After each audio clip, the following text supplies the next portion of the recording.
और देश में चुनाव हो रहा है। गृह मंत्री अमित शाह इस वक्त इंटरव्यू दे रहे हैं। सीधे हम आपको इस इंटरव्यू में लिए चल रहे हैं। थोड़े बचे कुछे गरीबों को अभी लाभ मिलना बाकी है, वो काम भी हमने पूरा करना है। हमें 400 सीट इसलिए चाहिए कि अभी भी हर घर में शुद्ध पीने का पानी पहुंचाना बाकी है। हमें 400 सीट इसलिए चाहिए कि इस देश के अंदर नेचुरल फार्मिंग के क्षेत्र में ढेर सारा काम करना बाकी है। 400 सीट इसलिए चाहिए कि हर 70 साल से ज़्यादा आयु वाले व्यक्ति को 5 लाख तक का मुफ्त इलाज हम देना चाहते हैं। हमने 400 सीट का 10 साल में क्या उपयोग किया? धारा 370 हटाई, ट्रिपल तलाक हटाया, राम मंदिर बना और कॉमन सिविल कोड यूसीसी लेकर हम आए। हमने 400 सीट हमारी नहीं थी मगर पर्याप्त बहुमत था। इसका उपयोग हमने संविधान सभा ने जो देश को वादे किए थे वो सारे वादे पूरे करने में किए। पर वो 272 से भी हो सकता था। 400 मतलब आपने जब 400 किया तो इट लुक लाइक कोई बड़ा कदम उठाना है। नहीं, 400 और 272 से कोई फर्क नहीं पड़ता। हाँ, एग्जैक्टली। बड़ा कदम उठाने के लिए 400 की जरूरत ही नहीं है, अभी हम उठा सकते हैं। मैं यही कहता हूं आपको, परंतु 400 सीट कोई भी व्यक्ति अपने काम का एक्सपांशन नहीं करेगा क्या? भारतीय जनता पार्टी अपना एक्सपांशन नहीं करेगी? देखिए, बहुमत का दुरुपयोग का इतिहास मेरी पार्टी का नहीं है। बहुमत के दुरुपयोग का इतिहास इंदिरा गांधी के समय में कांग्रेस ने किया था। आर्टिकल चेंज कर दिए, लोकसभा को एक्सटेंड कर दिया, इमरजेंसी डाल दी और कोई भी कारण के बगैर 1.25 लाख लोगों को जेल के अंदर 19 महीनों के लिए ठूंस दिया। हमने कभी इसका बेजा उपयोग नहीं किया है और ना कोई राहुल बाबा को इतनी गंभीरता से लेता है सिवा आपके। पर सिर्फ राहुल गांधी नहीं, अरविंद केजरीवाल ने भी कहा है, ममता बनर्जी भी कह रही हैं कि अगर 400 लेके आते हैं या भारी बहुमत से आप जीत के आते हैं तो भारी बहुमत तो सिर्फ बहाना है, तानाशाही तो पक्का है। देखिए, ये लोग अस्थिर सरकारें चाहते हैं। इसमें से किसी का भी पूरे देश की जनता पर, जनता का उन पर विश्वास नहीं, पूरे देश की जनता का विश्वास नहीं। इसलिए इंडिया अलायंस के नेता ने कहा कि हर साल हम एक प्रधानमंत्री करेंगे। ये कहा तो नहीं? जी कहा है, मैं नाम कहना नहीं चाहता। ये कहा है कि हर साल हम एक प्रधानमंत्री रिपीट करेंगे। ये देश में स्थिर सरकार ने कितने सारे फायदे किए हैं देश की जनता जानती है। 30 साल तक अस्थिर सरकारों का दर्द देश ने भी झेला है, देश के युवाओं ने झेला है। 1.5 पीढ़ी पूरी निकल गई अस्थिर सरकारों में, देश कहां से कहां पहुंच गया। अब मोदी जी के नेतृत्व में 2 टर्म स्थिर सरकार आई है और तीसरे टर्म ज्यादा स्थिर सरकार आए तो मैं मानता हूं देश की जनता मोदी जी के लक्ष्य के साथ है और इसी के लिए वोट कर रही है। आप केजरीवाल जी को जो इंटरिम बेल मिला है, आप इस सुप्रीम कोर्ट के फैसले को कैसे देखते हैं? देखिए, सुप्रीम कोर्ट के फैसले पर मैं कोई टिप्पणी करना नहीं चाहता, परंतु सुप्रीम कोर्ट के फैसले को जिस तरह से आम आदमी पार्टी, कुछ मीडिया के ग्रुप्स और ज़्यादातर जर्नलिस्ट इसको केजरीवाल की विजय मानकर चल रहे हैं, मैं थोड़ी इसकी स्पष्टता करना चाहता हूँ। इनकी प्ली सुप्रीम कोर्ट के सामने क्या थी? इनकी प्ली थी कि मेरी अरेस्ट ही गैरकानूनी है, मेरी अरेस्ट को रद्द कर दीजिए, मतलब मुझे यहाँ से बरी कर दीजिए। सुप्रीम कोर्ट ने नहीं माना। फिर प्ली को मॉडिफाई किया कि ठीक है, चलो भाई अरेस्ट रद्द करना छोड़ दीजिए, मुझे बेल दे दीजिए। सुप्रीम कोर्ट ने नहीं माना। सुप्रीम कोर्ट ने सिर्फ इतना कहा कि आपका चुनाव के प्रचार का जो मांग है इसको आप पूरा करिए, हम आपको इंटरिम बेल देते हैं और 1 तारीख को आपको सरेंडर करना है। वहां तक न सरकार में कोई काम करना है, ना ऑफिस जाना है। अब इसको ये बड़ा विजय और क्लीन चिट मान रहे। क्लीन चिट नहीं है, चार्जशीट पड़ा है अभी कोर्ट के सामने। अगर उनको इतना विश्वास था तो सेशन कोर्ट में कॉसिंग डालते कि मेरे खिलाफ चार्ज ही गलत है। वो तो अपने रोड शो वगैरह में कह रहे हैं कि आप मुझे वोट दे दीजिए, मुझे फिर जेल में कोई नहीं भेजेगा। देखिए, अब ये तो सुप्रीम कोर्ट के जज साहब जिन्होंने इनको इंटरिम बिल दिया है उनको सूचना है, इसके बड़ा इनका कंटेम और कोई हो नहीं सकता। क्या सुप्रीम कोर्ट देश का विजय पराजय के आधार पर गुनाह का निर्णय करेगा? मैं नहीं कह रहा है, केजरीवाल जी कह रहे हैं, मैं तो सुना भी नहीं, आपने कहा, मैंने अखबार में पढ़ा है। परंतु अगर ये उन्होंने कहा है तो देश की सुप्रीम कोर्ट के फंक्शनिंग पर उनका बहुत गलत टिप्पणी है। क्या उनके बाहर आने से और उनकी जो ये टीका टिप्पणी से इंडिया अलायंस को फायदा हुआ है आपके नजरिए से? देखिए, मैं ऐसा मानता हूं एक मतदाता के नाते कि जहां जहां वो जाएंगे शराब घोटाला याद आएगा।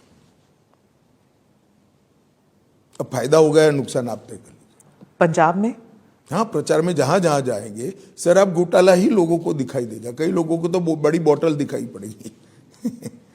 मैं उड़ीसा की तरफ मुड़ती हूँ। प्रधानमंत्री ने नवीन बाबू के खिलाफ एक बहुत ही स्ट्रॉन्ग स्टेटमेंट किया था और नवीन बाबू ने भी फिर एक वीडियो बनाया। पहले कभी ऐसे होता नहीं था उड़ीसा में प्रधानमंत्री जी और नवीन बाबू के बारे में, मतलब कोई एक दूसरे के खिलाफ ऐसे पर्सनल स्टेटमेंट्स करें। नहीं, देखिए, किसी भी नेता का स्टेटमेंट जो होता है वो हालिया स्थिति को देखकर किया जाता है।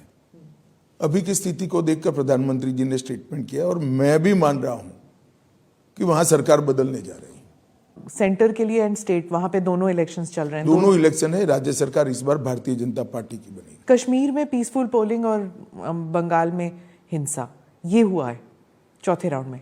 नहीं, जो लोग 370 पर सवाल उठाते हैं, मैं आज उनको कहना चाहता हूं कि 14% वोटिंग से 40 पार कर गया, इससे बड़ी कोई सफलता 370 की नहीं हो सकती। सारे एक्सट्रीमिस्ट ग्रुप के नेता आज जाकर पोल करें।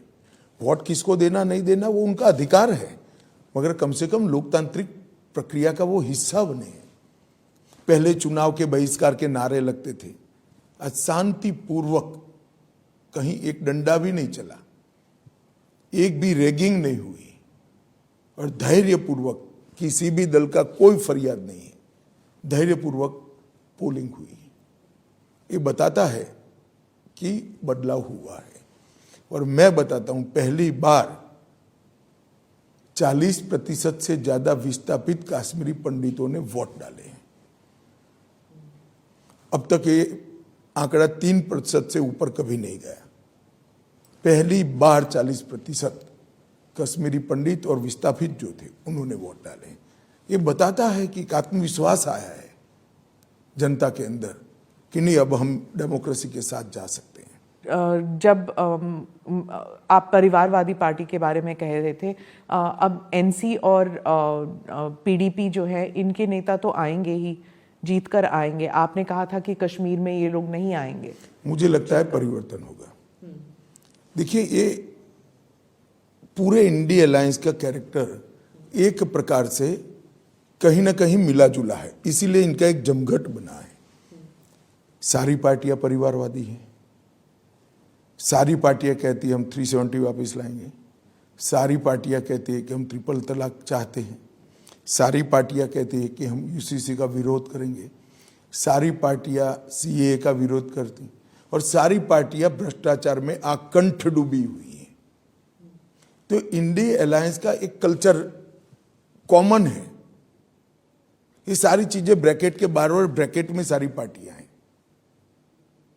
अब देश की जनता ने तय करना है कि 12 लाख करोड़ के घपले घोटाले भ्रष्टाचार करने वाली इंडिया अलायंस चाहिए या जिस पर अभी तक 25 पैसे का भी आरोप नहीं है, 23 साल मुख्यमंत्री प्रधानमंत्री रहते हुए भी ऐसे नरेंद्र मोदी चाहिए। तो देश की जनता ने तय करना है। अमित भाई, विदेशी मीडिया जो है वो भी जो राहुल गांधी कहते हैं वही बात उठाती है कि आप 400 का नंबर चाहते हैं, आप डेमोक्रेसी को थ्रॉटल कर रहे हैं। एक मुहिम जैसा विदेशी मीडिया लेके आई है और ममता बनर्जी ने जो कहा है, आप क्या मानती हैं कि विदेशी मीडिया के अभिप्रायों पर इस देश के मतदाता ने वोट करना चाहिए?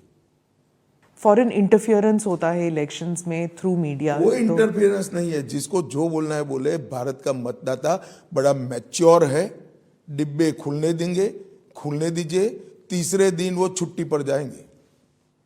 नहीं, पर जब 40-50 आर्टिकल 2 हफ्ते में आते हैं अलग अलग जगहों से, ऑस्ट्रेलिया से लेके, अमेरिका से लेके, यूरोप, मिडिल ईस्ट, हर जगह से जब आर्टिकल्स आते हैं वो आर्टिकल्स इंडियन मीडिया में आते हैं। देखिए, और फिर लोग पढ़ते आपकी तो- चैनल से तो आपकी चैनल की तो ये 50 आर्टिकल से ज्यादा रीच है ना, तो आपकी चैनल भी परिणाम नहीं बदल सकती है। देश बड़ा मैच्योर मतदाताओं से बना हुआ देश है, उनको अपना अच्छा बुरा दोनों मालूम है। दक्षिण के कई राज्यों में जो 5 राज्य चुनाव पूर्ण हो गए वहाँ पे तो कई पॉलिटिशियंस है जो कहते हैं कि मोदी जी नहीं चाहिए। साउथ जो है वो अलग राज्य है, अलग स्टेट है, अलग कंट्री महसूस करते हैं वो। देखिए, अगर कोई कहता है कि ये अलग कंट्री है तो बहुत ऑब्जेक्शनेबल है। केटीआर ने कहा है, डीके शिव कुमार के इसीलिए भाई घर ने पे कहा बैठे है। हैं। मैं आपको बताता हूं, इस देश को अब कभी भी इस देश का विभाजन नहीं हो सकता।